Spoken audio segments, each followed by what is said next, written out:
Following the recent increase in support for nationalist and far-right parties in the recent federal election, I wanted to look at the Australian communities that through the election have shown the most concern about immigration. I chose to focus on the immigration of Muslim people specifically, as this is a current social issue that is challenging Australia's multicultural status. There is a hypothesis that explains why people struggle to identify with sections of the community. Having no personal contact with them creates a distrust of people from different cultures or that hold different beliefs. This problem is obviously made worse for Muslim Australians due to the geopolitical state of affairs around the world and the current spate of attacks by religious fanatics that claim to be Islamic. But how does this play out in an election? This app uses PSMA Administrative Boundaries as well as voting data for the recent federal election from the Australian Electoral Commission, as well as demographics from the Australian Bureau of Statistics.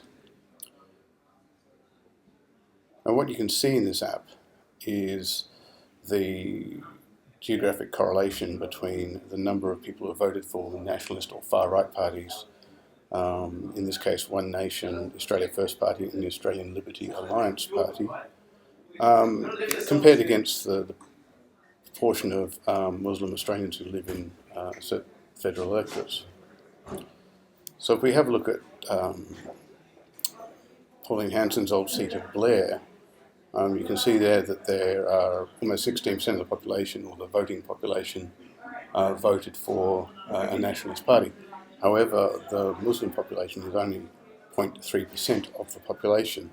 So it's fair to say that within that community there is limited exposure to people of the Muslim faith who come from other cultures.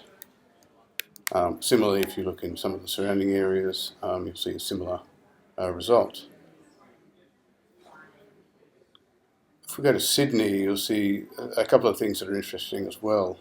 So if we look at areas that have a well-established Muslim community, you can see that there really is no impact on nationalist party voting. The vote there is quite low. But if you head over to, say, the seat of Lindsay, which is obviously a very popular seat in the media, you can see that there is an increase in nationalist party votes as the Muslim population has gone down compared to some of the other seats in Sydney